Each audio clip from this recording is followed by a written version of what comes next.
日本の語ろう。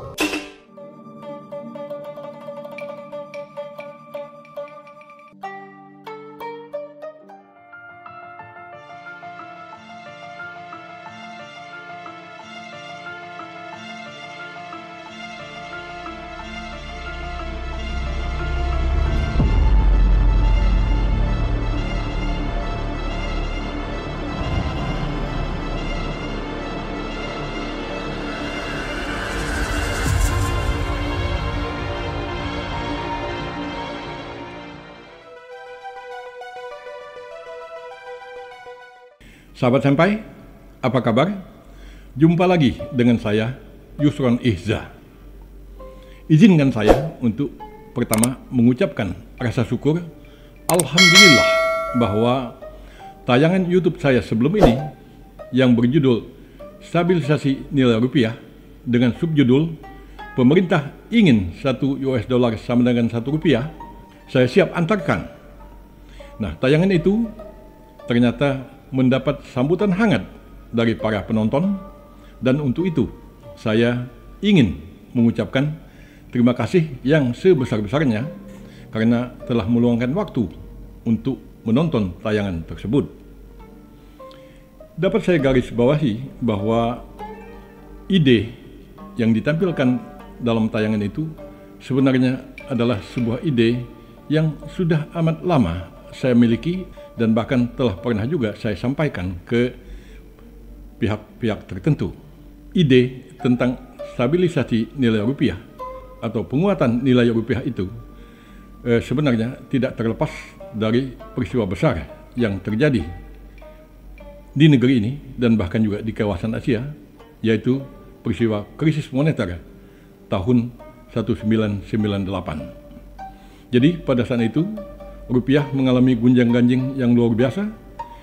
Sebelum krisis nilai rupiah itu sekitar 2.200 atau 2.400 rupiah per US dollar, dan kemudian pada titik terparahnya itu amblas sampai ke titik sekitar 17.000. Nah, seperti saya katakan dalam tayangan sebelumnya, pada saat itu saya mendengar bahwa Pak Harto mengatakan siapa putra Indonesia yang mempunyai ramuan untuk dapat menyelamatkan rupiah. Saat itu saya masih tinggal di Jepang, baru saja selesai S3 saya merasa tertantang atas katakanlah permintaan Pak Harto saat itu. Saya mencoba berpikir, tetapi amat disayangkan tidak serta-merta saya menemukan cara untuk menyelamatkan rupiah pada saat itu. Sekitar 1 tahun kemudian, tahun 1999, saya menemukan formulasi tentang bagaimana cara menstabilkan nilai rupiah itu sebagaimana telah ditayangkan dalam tayangan sebelum ini. Intinya adalah pegging rupiah. Pada saat itu saya menggunakan LPG dan LNG, dan sekarang saya merubahnya menjadi pegging rupiah dengan nikel. Sekali lagi saya katakan alhamdulillah pemikiran itu mendapat sambutan yang hangat dari para penonton, dan seperti saya katakan dalam tayangan sebelumnya, pemikiran itu bahkan telah pernah saya presentasikan di Bank Indonesia pada tahun 2004. Saya mencatat bahwa pada saat itu Gubernur BI atau Bank Indonesia adalah Pak Burhanuddin Abdullah, dan pada saat saya melakukan presentasi di BI tersebut, pada saat itu saya masih anggota Komisi 11 DPR RI. Nah, Pak Burhanuddin Abdullah memang tidak hadir dalam presentasi tersebut, tetapi Deputi Gubernur Bank Indonesia, Pak Bunbunan Hutapea, hadir dalam acara tersebut. Di tengah presentasi, beliau mungkin ada tugas tertentu lalu meninggalkan ruangan, tapi kalau saya tidak salah, beliau kembali ke ruangan tersebut. Kesimpulannya, seperti saya katakan tadi, BI menganggap pemikiran itu applicable. Nah, selain ke BI, sebenarnya pemikiran itu juga pernah saya sampaikan ke Jepang sana, yaitu ke kenalan atau sahabat-sahabat saya di sana. Salah satunya itu adalah Perdana Menteri Jepang, Aso Taro.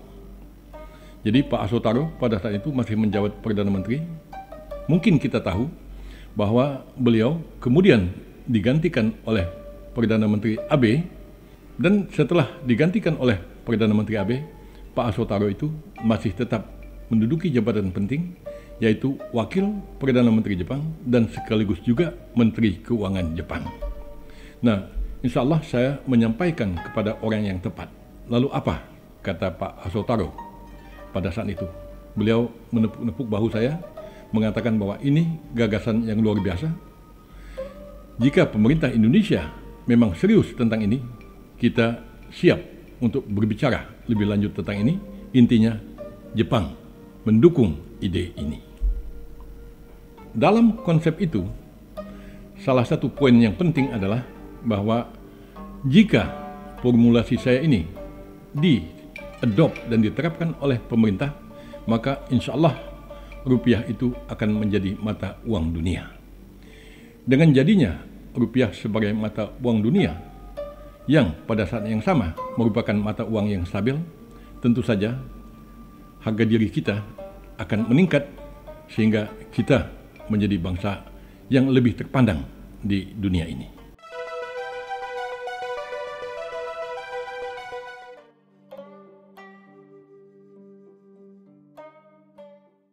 Tentang sambutan hangat dari pemirsa, saya mendapat banyak sekali pertanyaan yang tentu saja tidak mungkin saya menjawabnya satu persatu. Saya akan merangkum pertanyaan itu dan memilih beberapa pertanyaan yang memang betul-betul mendesak untuk dijawab. Namun begitu, perlu saya katakan bahwa dari semua pertanyaan dan komentar-komentar yang masuk, itu hampir 99% menyambut baik dan menganggap ini pemikiran yang baik, yang hebat, yang luar biasa. Itu bukan kata-kata saya, tetapi komentar dari para pemirsa. Nah, mereka berharap bahwa pemikiran itu dapat segera terwujud, dan tentu saja jalan yang paling utama itu adalah menyampaikan pemikiran itu kepada pemerintah.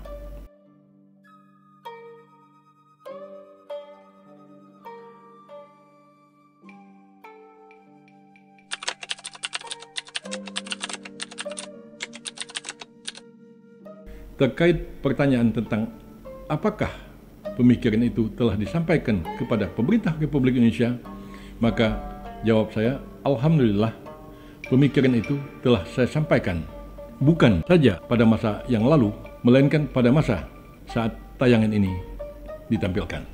Saya telah mengirim WhatsApp, mengirim link ini ke antara lain adalah Menteri Keuangan Sri Mulyani, kemudian Menteri Bappenas Pak Suharto Monoarfa, kemudian juga ke Mensesnek Pak Pratikno, dan juga kepada Ibu Menlu kita, Ibu Retno. Nah, mereka menyambut baik, ya, ada yang mengatakan selamat, dan yang menarik itu adalah dari Pak Suharto Monoarfa, Menteri Bappenas kita, beliau di dalam WA-nya mengatakan bahwa siap didiskusikan. Lalu saya jawab kembali WA beliau, lalu jawab beliau, will do, akan dilaksanakan.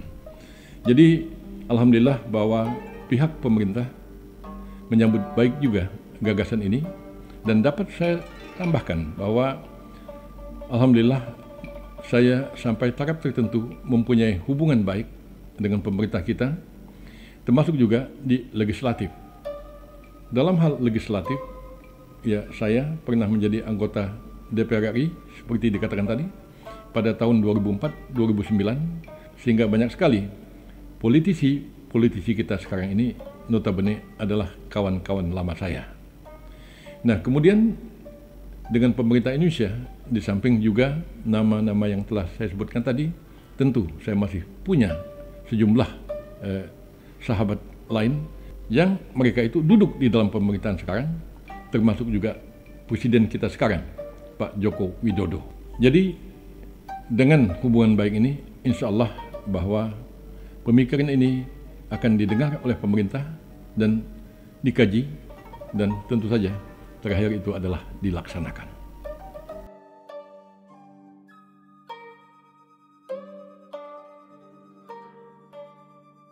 Dalam hal stabilisasi nilai rupiah, sebagaimana telah saya katakan sebelum ini, termasuk juga dalam tayangan sebelum ini, jalan yang saya tempuh itu adalah dengan mempeggingkan rupiah dengan nikel. Nah, mengapa harus dipeggingkan? Karena di dalam sejarahnya, sejak awal tahun 1940, itu dunia memang menganut sistem pegging mata uang dengan emas. Yang dari situ kemudian pegging mata uang dengan dolar Amerika. Karena dolar Amerika dianggap kurang lebih setara dengan emas. Itu sistem yang disebut sebagai Bretton Woods System. Akan tetapi Nixon, Presiden Amerika, pada tahun 1971 mengumumkan bahwa Amerika melepaskan ikatan dolar terhadap emas, dan sejak itulah mata uang dunia mengalami gonjang-ganjing. Dan yang penting dicatat di sini adalah bahwa rupiah itu sejak saat itu mulai menjadi barang dagangan. Sebelumnya kita mungkin hanya mengetahui fungsi mata uang itu adalah sebagai satuan alat ukur, sebagai sarana untuk transaksi, sarana untuk investasi, menabung, dan seterusnya. Tetapi sejak Nixon Shock, mata uang itu termasuk juga rupiah mulai menjadi barang dagangan. Nah, apa yang saya dapat dari kisah tentang Nixon Shock itu? Yang jelas adalah bahwa sekalipun Nixon mengatakan bahwa dolar Amerika itu lepas dari ikatan terhadap emas, tetapi di balik layar sesungguhnya Nixon juga melakukan penjangkaran atau pegging US dollar itu dengan minyak yang dimiliki oleh negara-negara Timur Tengah, khususnya Saudi Arabia. Nixon mengatakan kepada Saudi Arabia, tolong agar menjual minyak Saudi Arabia itu hanya di dalam mata uang US dollar. Pada saat itu, tentu orang-orang di berbagai belahan dunia ini mulai cemas dengan dolar yang tidak dipeggingkan lagi dengan emas itu. Mereka mulai khawatir kalau cadangan devisa mereka misalnya amblas. Mereka mau mencoba membuang dolar itu, tetapi Nixon mungkin tertawa di dalam hatinya, buang saja dolar. Kalau kamu buang dolar, kamu tidak akan pernah dapat membeli minyak dari Saudi Arabia. Nah, itulah sebenarnya kunci atau sumber ide yang melahirkan pemikiran saya untuk mempeggingkan rupiah itu dengan nikel yang saya sebutkan tadi. Apa intinya? Bahwa mata uang yang stabil itu harus dipeggingkan. Amerika sendiri pun minimal pada saat Nixon Shock itu diam-diam mempeggingkan US dollar itu dengan minyak. Ide itu pada akhirnya membuat saya berpikir, kalau begitu bagaimana kalau kita pegging dengan sumber daya alam kita? Entah itu LPG, LNG, nikel, dan bahkan juga sumber-sumber alam lainnya. Tetapi yang ingin saya tekankan di sini adalah rumus yang saya buat untuk membuat nilai tukar rupiah itu ke titik berapa saja yang diinginkan oleh pemerintah. Saya di dalam tayangan sebelumnya mengatakan jika mau 1 US dollar sama dengan 1 rupiah, saya sanggup membuatnya. Kalau mau 5.000 rupiah, saya pun juga sanggup. Bahkan kalau mau dibalik, ya, mau 1 rupiah itu sama dengan 5.000 US dollar pun itu bisa dibuat dengan rumus saya. Namun, tentu saja kita tidak bisa menentukan semau-mau kita, melainkan banyak faktor yang harus dipertimbangkan. Paling tidak, apabila rupiah menjadi terlalu kuat, maka negara kita akan mengalami kesulitan untuk melakukan ekspor. Karena barang kita akan menjadi terlalu mahal di pasar internasional. Nah, dan sebaliknya juga, karena barang-barang di pasar internasional itu akan murah, maka negara kita akan dibanjiri oleh produk-produk impor.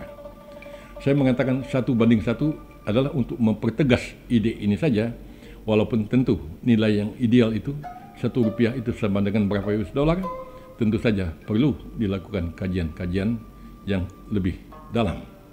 Tetapi setidaknya pernah terjadi sebelum Krismon tahun 1998 itu. Nilai rupiah pada saat itu adalah 2.400 atau 2.700. Apakah kita akan kembali ke titik itu? Apakah di atas itu? Hal ini dapat kita kaji atau bicarakan lebih lanjut.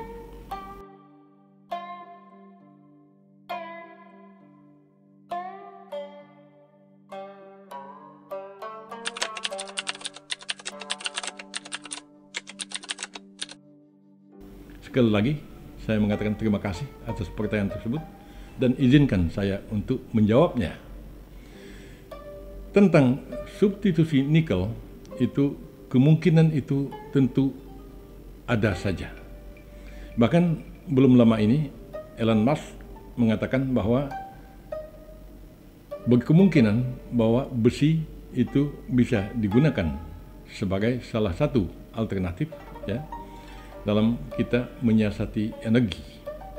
Nah, tetapi sampai kurang lebih 1,5 atau 2 tahun sejak Elon Musk mengatakan gagasannya itu, tapi sampai sekitar 1,5 tahun kemudian, saya tidak melihat adanya besi yang akan menjadi salah satu substitusi bagi nikel atau salah satu benda yang dapat digunakan di dalam katakanlah proses membuat energi atau listrik. Nah, kalau kita berbicara tentang kemungkinan, tentu saja boleh dikatakan tidak ada yang tidak mungkin di dunia ini.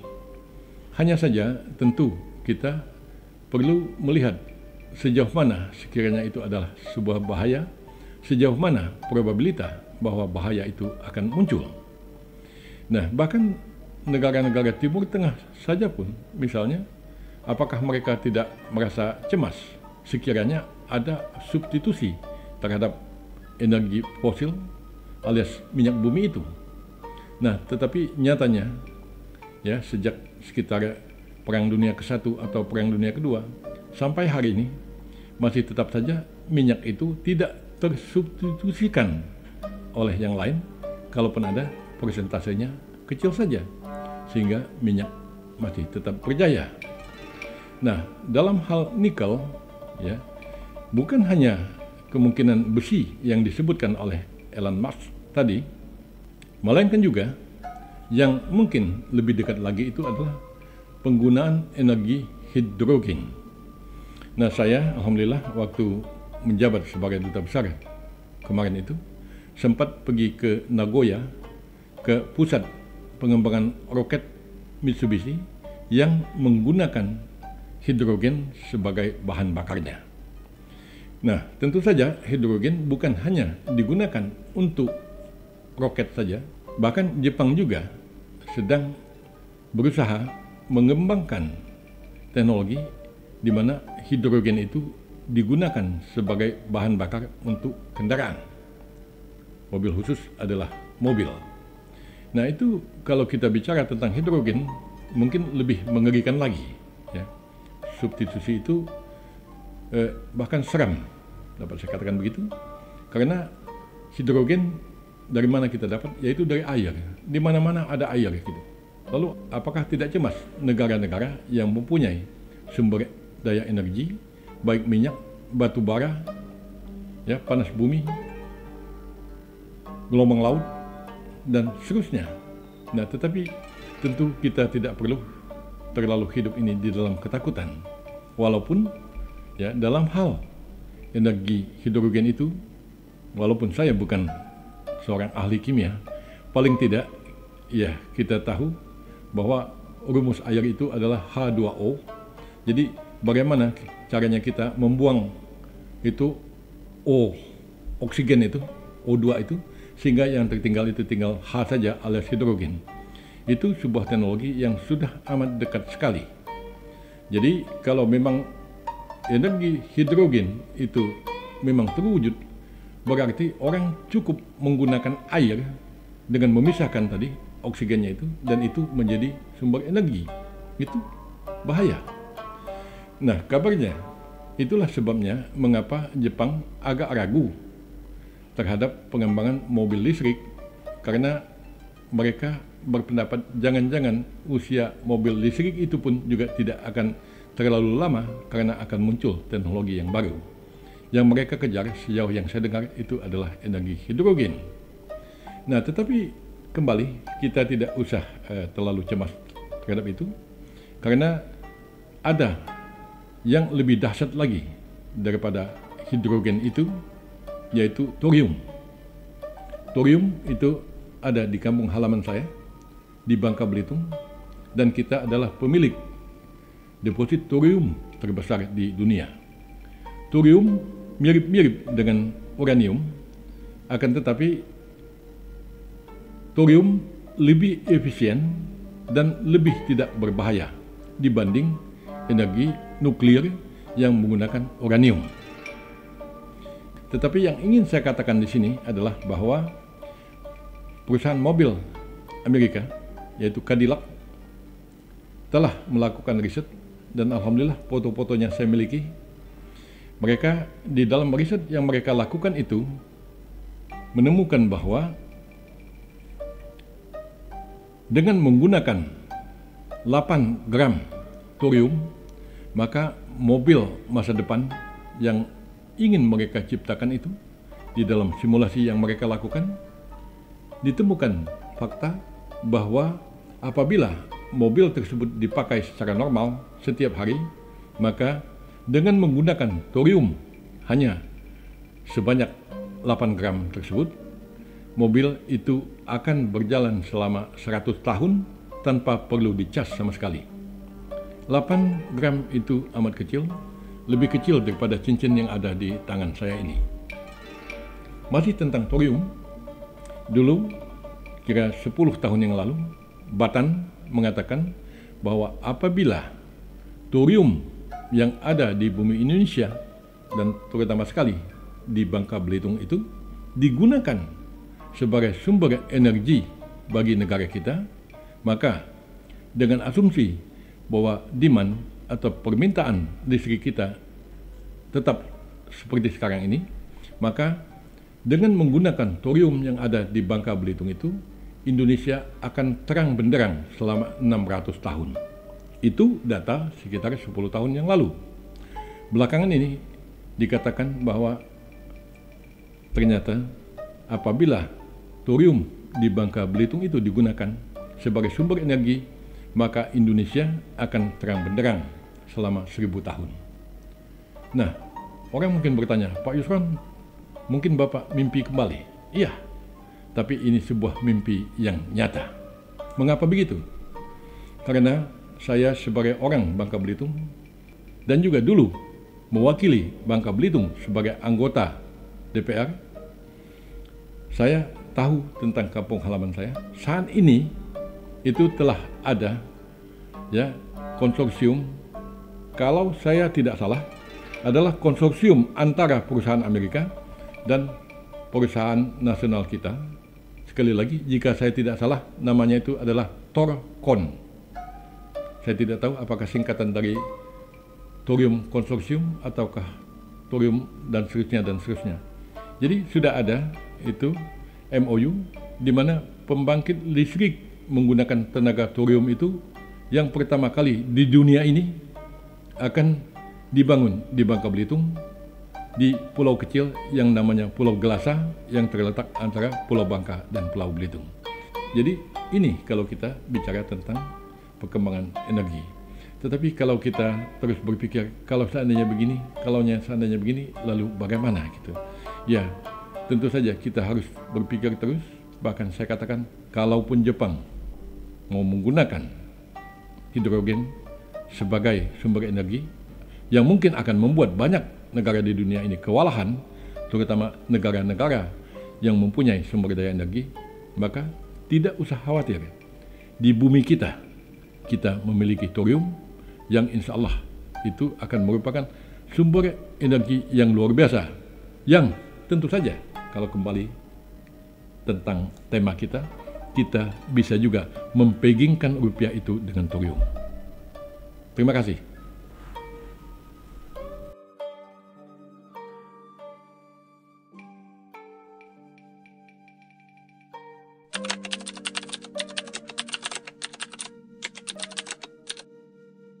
Alhamdulillah apabila di negeri ini juga ada ya putra bangsa kita yang juga berpikir tentang hal yang sama atau mirip dengan pemikiran yang saya kemukakan ini.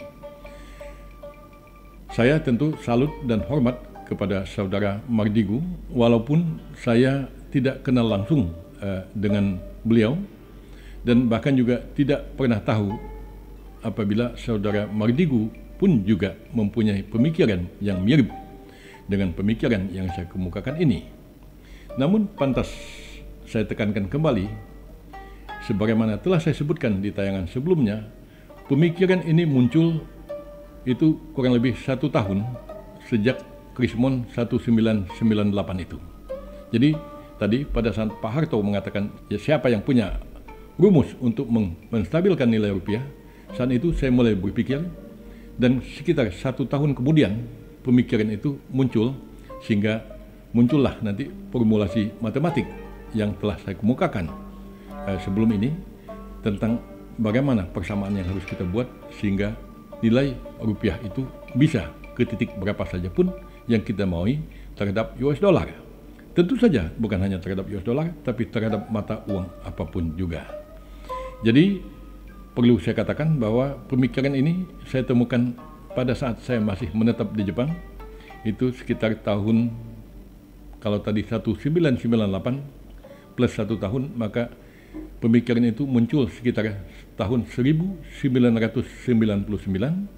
dan kemudian pada saat saya menjadi anggota DPR RI, saya merasa saya mempunyai pentas atau dapat membuat pentas yang dapat saya gunakan untuk mengemukakan pemikiran itu.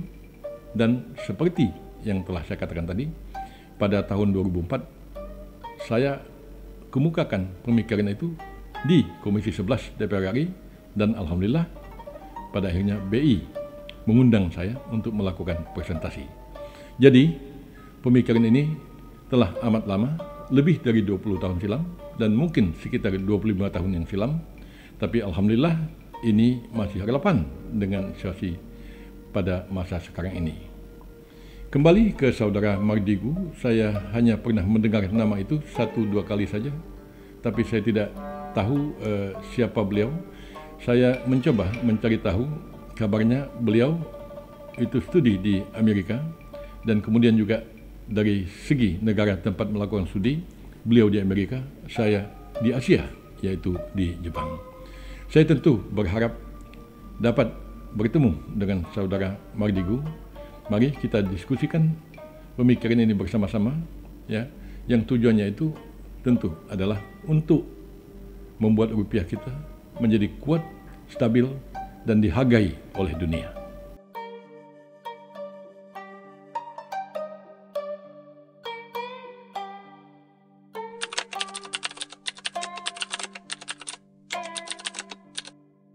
Dari berbagai macam pertanyaan yang muncul, saya katakan tadi mungkin ada sekitar 1 atau 2% yang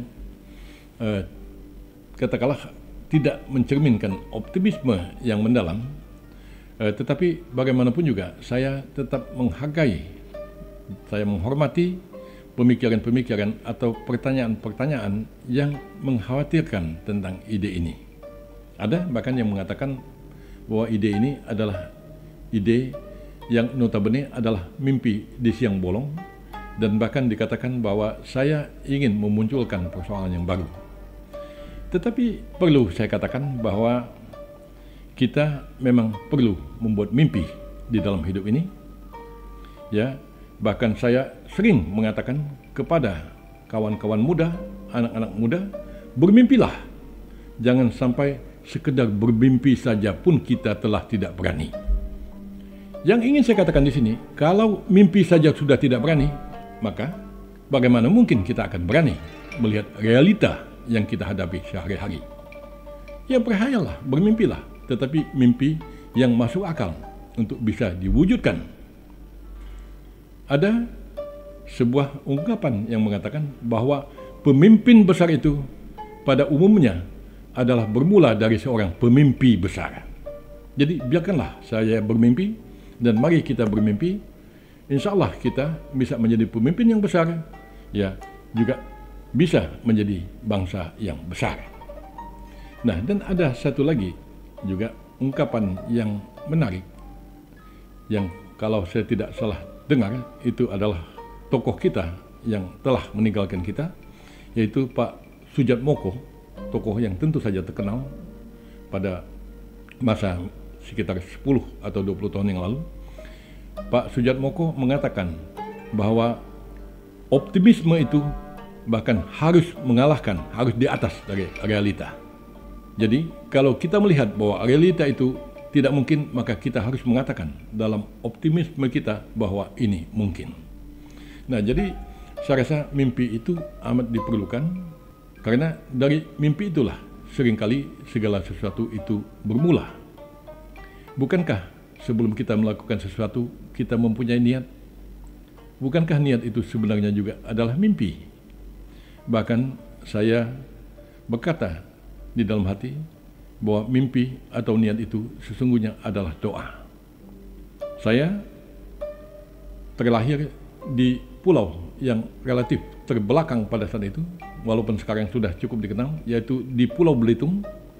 Ya, pada saat itu di pulau yang besarnya, kalau saya tidak salah, sebesar 6,7 kali Singapura itu, saat itu hanya ada satu saja sekolah SMA yang ada di kampung saya, yang jaraknya itu kurang lebih 100 km dari kampung saya yang sekarang menjadi Belitung Timur. Itu pulau yang amat kaya, ya, yang pernah menjadi sumber devisa kedua terbesar setelah minyak. Tapi keadaannya pada masa itu adalah demikian. Nah, saya lahir di pulau itu. Saya bahkan sejujurnya saya katakan bersekolah bukan di SMA yang baik, SMA yang dibuat oleh orang-orang kampung saya. Ya, tetapi saya bermimpi bahwa suatu hari saya akan dapat mengikuti pendidikan yang baik di negeri ini. Dengan mimpi itulah saya melangkah, dan mimpi itulah yang saya kejar. Alhamdulillah, pada akhirnya dari SMA yang saya katakan kurang baik tadi dibandingkan SMA lain di Republik ini, saya berhasil lulus di UI, dan pada saat yang sama juga di Universitas Padjadjaran pada tahun 1977. Saya mulai kuliah pada 1978, terus berkuliah, kerja, dan seterusnya. Alhamdulillah, pada akhirnya saya berhasil untuk sekolah ke Jepang sana, memperoleh S2 dan S3 di sana, dan tanpa menyombongkan diri, melainkan untuk memberikan semangat kepada kawan-kawan, disertasi yang saya tulis itu mendapat gold medal, ya, medali emas dari lembaga milik Kekaisaran Jepang, sehingga itu menjadi tanda penghargaan di samping bintang jasa Order of the Rising Sun, Gold and Silver Star yang saya terima pada bulan Mei tahun yang lalu.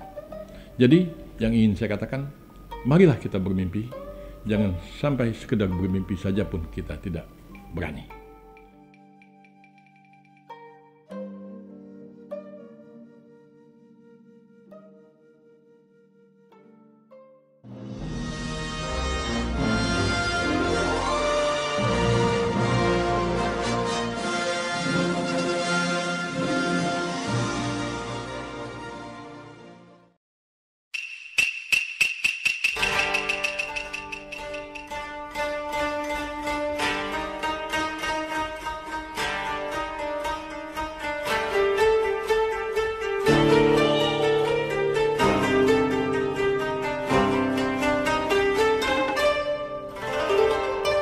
Nihon no Kataro.